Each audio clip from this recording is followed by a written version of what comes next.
Fadilatul Syekh Profesor Dr. Saleh. Maka tempat kembalinya adalah neraka Jahannam. Definisi ulama itu gampang sekali.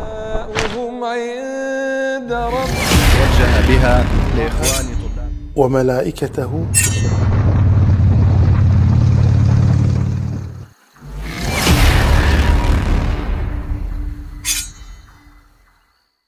Baik, masih ada lagi tambahan dari penulis. Iya.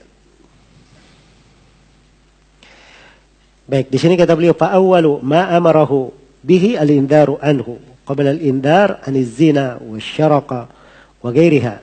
Ternyata awal yang Allah perintah ya adalah peringatan terhadap bahaya kesyirikan. Qabla al-indar an zina wasyaraqa. Sebelum peringatan terhadap bahaya zina, mencuri dan selainnya. Iya. Jadi ini yang diingatkan ternyata. Nah, ditambah ya keadaan yang keempat. Itu tadi sudah 3 keadaan. Syekh susulkan keadaan yang keempat. Wa arafta anna minhum man ta'allaqa 'alal asnami wa minhum man ta'allaqa 'alal malaikah wa 'alal awliya min bani Adam wa yaquluna ma nuridu minhum illa syafa'atahum. Ya. Dan di antara mereka ada yang bergantung kepada berhala-berhala. Di antara mereka ada yang bergantung kepada para malaikat dan wali-wali dari anak-anak Adam. Mereka berkata kami tidak menghendaki apapun dari mereka kecuali syafaat mereka. Nah, ini alasan mereka. Nah, wa ma hadza bada bil indari anhu fi awwal ayatin arsalahu Allahu biha. Bersamaan dengan itu Allah memulai dengan peringatan terhadap kesyirikan pada ayat pertama yang Allah mengutus Nabi Muhammad sebagai Rasul. Nah, jadi ini inti pelajarannya di sini. Ini pembahasan kita yang keempat. Ad-darsu minas sirah anna Nabi sallallahu alaihi wasallam bada'a bil indari anis syirk qabla al-indari anis zina was-saraqa wa ghairiha. Yang menjadi pelajaran ya dari sirah adalah Nabi sallallahu alaihi wasallam memulai dengan memperingatkan tentang bahaya kesyirikan sebelum memperingatkan bahaya zina, mencuri dan selainnya. Jelas ya? Nah, bisa dipahami dari sini. Inti agama itu apa? Iya. Kaum musyrikin banyak yang perlu diperbaiki. Kalau kesalahan dosa-dosa, banyak yang mau diperbaiki. Kan begitu. Tapi ternyata yang paling pertama yang ditegur terkait dengan masalah apa? Masalah kesyirikan. Oh, ini banyak pelajaran di sini. Iya. Banyak pelajaran yang berharga. Sebagian dai di masa ini kalau ditanya kenapa kamu tidak berani cerita-cerita masalah kesyirikan, bahas masalah. Oh jangan dulu, bahaya, nanti lari orang-orang mengaji. Iya. Nanti kita dianggap membuat perpecahan. Membawa agama baru. Hah? Baik. Apakah begitu jalannya Nabi? Nah, ini kita dari pelajaran sirah kita mengetahui jalan dakwah itu kayak bagaimana. Jelas ya? Jalan dakwah itu bagaimana?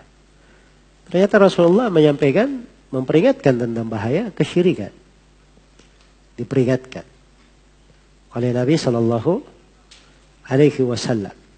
Bukan ditinggalkan, jangan dengan alasan, oh mereka perlu pelan-pelan, perlu ini. Pelan-pelan tapi tidak diajari. Iya. Kalau dia pelan-pelan misalnya ada cara untuk masuk dan seterusnya, itu lain lagi masalahnya. Iya. Dan saya sudah terangkan ya tadi bahwa cara menyampaikan tauhid itu banyak cara. Apalagi di masa sekarang ini, iya.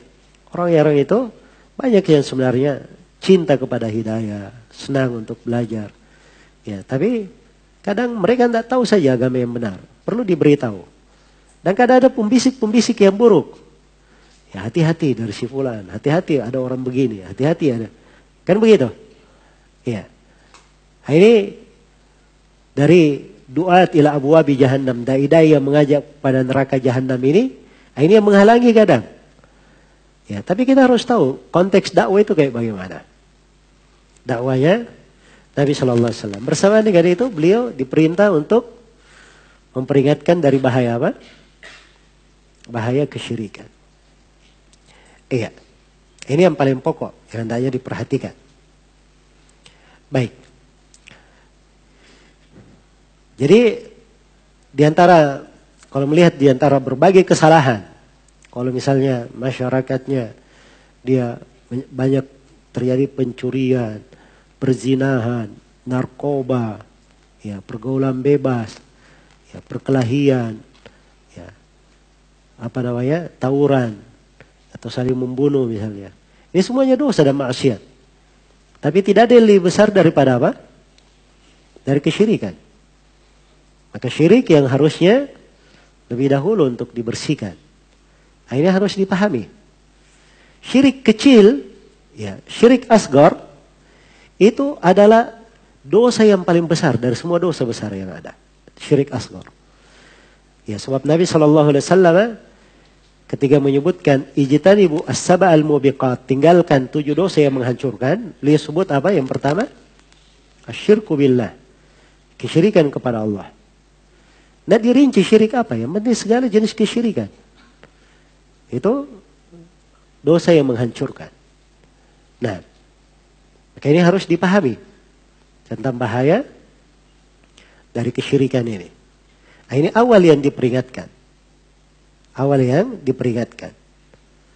Iya. Padahal ini kaum musyrikin, ya, padahal mereka punya ibadah-ibadah yang lain. Nah, ini sudut-sudut yang hendaknya kita perhatikan. Ya, jangan ketika dia masuk di dalam sebuah masyarakat, misalnya sebuah tempat, karena dia melihat ada hal-hal yang bagus dikerjakan, ada sebagian ibadah yang kelihatannya bagus, ya, mereka memuliakan tamu, sopan, santun, tapi kesyirikannya dilupakan. Iya, kesyirikannya dilupakan. Maka ini harusnya tidak menjadi sudut pandang seorang muslim yang mengerti tauhid. Ya. Seperti sebagian orang yang banyak kagum dengan kehidupan orang-orang di negeri kafir. Ya, ada sebagian orang, ya, dari umat Islam, ya, terfitnah oleh perjalanan ke luar negeri. Ya, dia datangi sebagian negara kafir. Masya Allah, perkembangan masa, perkembangan, kecanggihan, bersih, rapi, ramah, ya. Ada yang nabrak mobil orang, tidak ada orangnya. Kalau kita di Indonesia tabrak mobilnya, tidak ada orangnya, lari saja, kan begitu. Ini tidak, dia tulis nomor HP-nya di situ. Saya tabrak mobil Anda, ya, ini nomor saya, tinggalkan. Oh, mereka ini amanah. Cuma lihat itu saja, dia tidak lihat ini orang-orang kafir.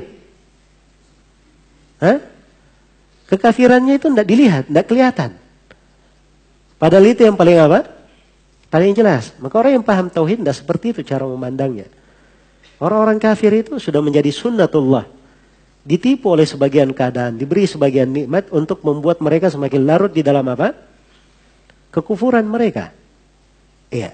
Dan itu sudah ketentuan Allah Subhanahu wa taala diterangkan dalam Al-Qur'an. Falamma nasu ma dzukkiru bih fatahna 'alaihim abwaaba kulli syai' hatta idza farihu bima utu akhadnahum baghta. Begitu mereka lupa terhadap apa yang diperingatkan kepada mereka, begitu dia lupa berpaling, apa yang Allah lakukan untuk mereka?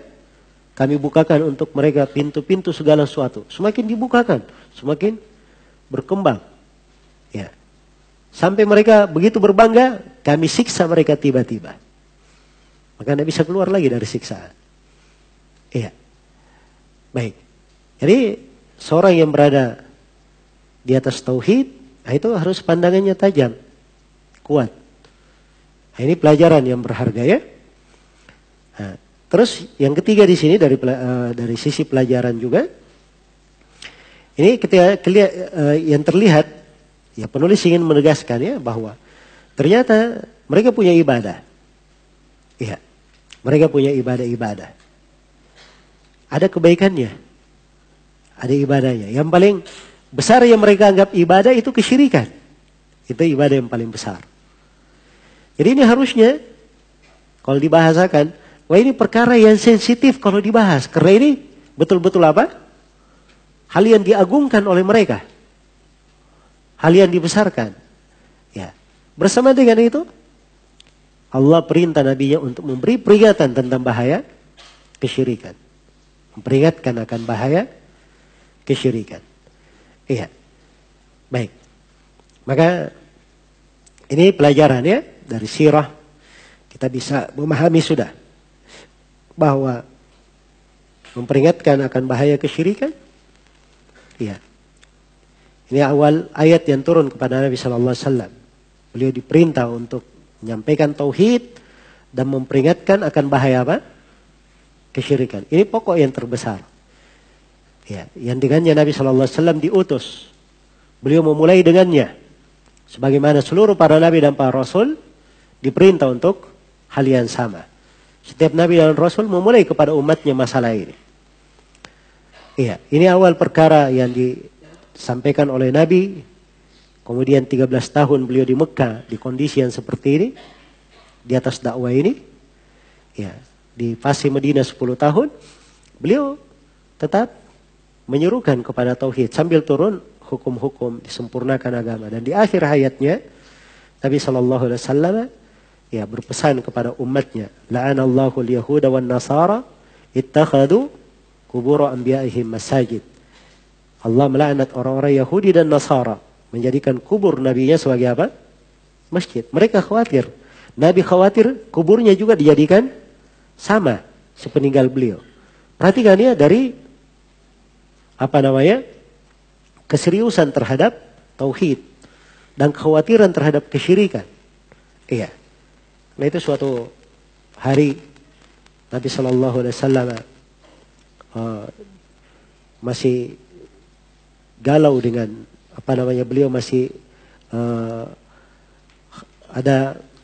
tidak bisa tenang dengan keberadaan berhala yang disebut dengan nama Dil Khulasah. Iya, terdapat kesyirikan di situ. Maka Nabi Sallallahu Alaihi Wasallam berkata suatu hari kepada para sahabatnya, "Mayyurihuna min Dil Khulasah." Siapakah yang membuat kita ini beristirahat dari Dil Khulasah? Jadi beliau selama ini tidak merasa beristirahat. Ya, dengan adanya kesyirikan itu. Maka Jarir Ibnu Abdullah Al-Bajali berkata, "Saya ya Rasulullah." Beliau pun berangkat memimpin pasukan lalu membereskannya. Iya. Jadi kalau ada sesuatu dari kesyirikan yang terdengar, maka itu tidak membuat Nabi Sallallahu Alaihi Wasallam tenang. Iya. Ini dari jiwa Rasulullah Sallallahu Alaihi Wasallam, dan itulah jiwa tauhid yang harusnya menjadi panutan dan contoh di tengah umat ini. Iya. Tapi yang menjadi masalah kita karena kurangnya dari keimanan kita dan kurangnya pemahaman kita terhadap tauhid, banyak terjadi dari kesyirikan, tapi kita santai-santai aja. Iya. Terjadi hal tersebut seakan-akan perkara yang biasa saja. Perkara yang biasa saja.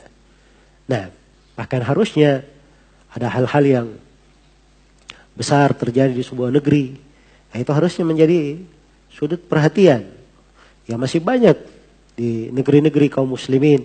Tempat-tempat yang dikeramatkan, kuburan yang dibesarkan, yang dijadikan sebagai tempat untuk beribadah, penyembahan. Masih ada dari pepohonan yang diberikan padanya sesajian, laut yang dibuat padanya acara sesajian dan sebagainya. Ya, kita melihat banyak hal dari hal tersebut. Ada yang terjadi bulanan, ada yang terjadi tahunan, ya. Ada yang musiman. Nah, ini semuanya dari hal-hal yang harusnya dipikirkan oleh seorang yang bertauhid. Baik. Jadi di sini ternyata awal yang Allah Subhanahu wa taala utus Nabi sallallahu alaihi wasallam dengannya adalah perintah agar supaya beliau memperingatkan dari kesyirikan dan berdakwah kepada tauhid. Nah, kata Syekh, fa awwalu ma amarahu bihi al-indaru anhu. Iya. Qabla al-indar aniz zina was-saraq wa ghairiha. Maka awal yang bersama dengan itu Allah mulai dengan peringatan kesyirikan pada ayat pertama yang Allah mengutus Nabi Sallallahu Alaihi Wasallam dengannya. Nah, baik. Atau sebelumnya ya, maka awal yang Allah perintah dengannya adalah beliau memperingatkan tentang kesyirikan itu. Sebelum memperingatkan tentang bahaya zina, mencuri dan selainnya. Kata beliau, wa arafta anna minhum man ta'allaqa 'ala al-asnami wa minhum man ta'allaqa 'ala al-malaika. Dan engkau juga mengetahui bahwa di antara mereka ada yang bergantung kepada berhala-berhala, serta di antara mereka ada yang bergantung kepada para malaikat dan kepada wali-wali dari anak Adam. Ya. Wa yaquluna ma nuridu minhum illa syafa'atahum.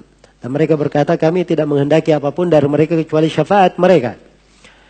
Ya. Wa ma'a hadza bada bil indari anhu fi awwali ayatin arsalahu Allahu biha. Bersamaan dengan itu Allah memulai dengan peringatan terhadap kesyirikan pada ayat pertama yang Allah mengutus Nabi Muhammad sallallahu alaihi wasallam sebagai apa?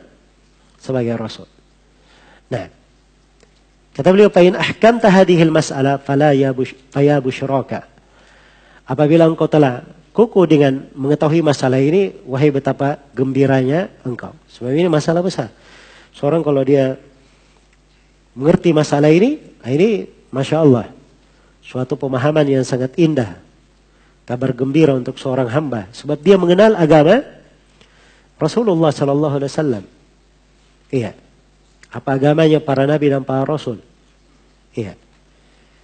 Baik. Khususan, idza arafta anna ma ba'daha a'zamu min salatil khams. Walan tufrad. Iya.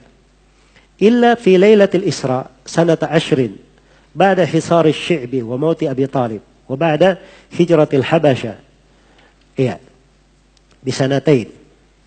Ini pembahasan yang kelima, ta'kid إضامة الإنذار عن الشرك بأن حصار الشعب وهجرة الحبشة عند هذه المسألة. Nah, baik. Dan ini juga pembahasan yang keenam ya, sekaligus ta'kidul masalah bihaits inna fardhatas shalah ta'ti mutaakhirah fi sanati 10. Iya. Sekarang ini peringatan tentang bahaya kesyirikan ini terus berlangsung. Ya. Nabi sallallahu alaihi wasallam sudah dihisar di Asy-Syi'b. Terjadi pemboikotan terhadap Nabi di mana? Di Asy-Syi'b. Iya. Ini dalam kisah ya, pernah beliau diboikot di situ oleh kaum musyrikin. Iya. Dan setelah wafatnya Abu Talib. Iya, setelah wafatnya Abu Talib. Bersamaan dengan itu beliau masih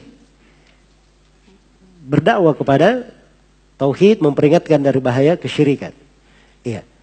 Dan juga tidak ada yang lebih besar sebenarnya dari apa? Perkara yang lebih agung daripada sholat 5 waktu. Setelah tauhid, tidak ada yang lebih besar dari sholat apa? 5 waktu. Sholat 5 waktu saja, kapan diwajibkan? Hah? Diwajibkan pada tahun 10 Hijriah. Iya. Ini sudah setelah 10 tahun diwajibkan. Baik. Dan ini sebelum kewajibannya ini terjadi pada malam Lailatul Isra di tahun 10 Hijriah. Dan ini juga sebelum hijrah, 2 tahun setelah hijrah ke Habasyah. Jadi sudah ada perintah hijrah ke Habasyah. Iya. Sudah ada hijrah ke Habasyah 2 tahun, baru turun perintah sholat. Baru turun perintah sholat. Nah, ini menunjukkan besarnya masalah ini. Iya. Agungnya permasalahan ini. Ini semuanya harusnya dipahami ya dari membaca sirah Nabi Sallallahu Alaihi Wasallam. Baik. Jadi masalah-masalah besar terjadi selama beberapa tahun. Tapi bersamaan dengan itu beliau tetap ya di atas hal ini. Perintah untuk memperingatkan dari bahaya kesyirikan. Mendakwakan kepada apa? Kepada tauhid. Kata beliau, fa idza arafta anna tilka al-umur al-katsirah wal adawat al-balighah kullu dhalika inda hadhihi al-mas'alah qabla fardhi salati rajautu an ta'rif al-mas'alah. Jika engkau mengetahui banyak perkara-perkara itu dan permusuhan yang sangat berlebihan tersebut, semuanya adalah pada masalah ini sebelum kewajiban sholat, aku berharap engkau telah memahami masalah ini. Oke, jadi permasalahannya harus dipahami ya tentang pentingnya apa? Pentingnya tauhid di sini. Ya bisa dipahami tentang pentingnya tauhid. Baik, selesai pelajaran yang pertama dari sirah Nabi Sallallahu Alaihi Wasallam, yaitu kisah turunnya apa? Wahyu. Ternyata dari kisah turunnya wahyu, awal wahyu yang turun kepada Nabi sebagai seorang rasul adalah perintah untuk memperingatkan bahaya apa? bahaya kesyirikan. Iya. Sisi pentingnya masalah ini di awal wahyu. Padahal kaum musyrikin waktu itu kondisi mereka banyak dosa-dosa, kemaksiatan yang lain besar. Tapi ini yang pertama yang diperingatkan. Ya. Dan waktu itu masalah yang paling riskan, paling besar di sisi mereka karena mereka mengagungkan kesyirikan yang mereka lakukan itu, yang mereka anggap sebagai ibadah. Ternyata itu adalah kesyirikan yang diperingatkan oleh Nabi Sallallahu Alaihi Wasallam. Ya. Dan dari agung masalah ini terus berlanjut bersama Nabi. Kewajiban sholat tidak datang kecuali 10 tahun. Pada tahun 10 Hijriah. Ini di atas satu pendapat ya. Ada yang mengatakan bahwa dia tahun 10 Hijriah. Ada yang mengatakan bahwa dia setahun atau 2 tahun sebelum hijrah. Ada yang mengatakan beberapa bulan. Jadi ada beberapa bulan sebelum hijrah. Jadi ada beberapa pendapat. Ya, penulis di sini mungkin beliau pilih salah satu dari pendapat untuk mendekatkan apa? Dekatkan pemahaman bahwa ini sampai mendekati akhir fase Mekah, ini masih tetap di masalah ini. Iya. Sudah terjadi berbagai kejadian. Ada hisar asy-syib, ya, pemboikotan terhadap Nabi dan para sahabat. Ya, di asy-syib. Kemudian bagaimana setelah wafatnya Abu Thalib semakin keras lagi. Ya, ujian dan cobaan. Dan ini kewajiban sholat juga itu turun 2 tahun setelah hijrah ke Habasyah. Saking besarnya cobaan terhadap umat, maka diizinkan berhijrah ke mana? Ke Habasyah. Sebelum hijrah ke Madinah itu ada namanya hijrah ke Habasyah. Dan hijrah ke Habasyah itu 2 kali. Hijrah ke Habasyah 2 kali. Jelas ya? Iya. Nah ini juga pelajaran hijrah ke Habasyah itu ada pelajaran tauhid di sana. Ada banyak dari pelajaran apa? Tauhid. Iya. Yang hendaknya diketahui. Tapi di sini Syekh mengisyaratkan tentang hal tersebut. Jadi ini semuanya menunjukkan besarnya masalah ini. Ini perkara yang hendaknya kita ketahui bahwa ini adalah agama para nabi dan para rasul. Ini pokok dari agama Nabi kita Nabi Muhammad Sallallahu Alaihi Wasallam. Iya. Ada sebagian orang di masalah ini yang penting Islam itu bagaimana seakan-akan orang itu senang saja sama kamu. Iya. Yang penting orang itu tidak lari. Ya. Tapi dia pakai bahasa bagus, perbaiki akhlak. Akhlak apa maksudnya? Ya akhlak menurut dia. Akhlak menurut dia kan begitu. Ya. Padahal akhlak itu kalau mau dilihat akhlak yang paling agung ya adalah akhlaknya siapa? Rasulullah sallallahu alaihi wasallam. Dan Nabi ini akhlaknya. Ya, beliau melarang dari apa? Dari kesyirikan. Jangankan manusia secara umum. Keluarga yang paling dekat saja beliau peringatkan. Nah Allah khususkan beliau perintah di situ. Wa andir ashiratakal aqrabin. Dan beri peringatan kepada keluargamu yang terdekat. Karena itu ketika ayat turun beliau panggil keluarga-keluarganya yang terdekat. Ya dipanggil pamannya, putrinya Fatimah. Ya. Dan Nabi berkata bebaskan diri kalian dari api neraka. Ya, tidak ada yang menyelamatkan kalian. Ya kecuali bebaskan diri kalian dari api neraka. Kata Nabi, saya tidak mampu memberi manfaat kepada kalian sama sekali. Iya. Maka ini adalah menunjukkan besarnya masalah ini. Iya. Nah, ini pelajaran yang pertama yang kita petik di sini dari sirah Nabi Sallallahu Alaihi Wasallam. Baik.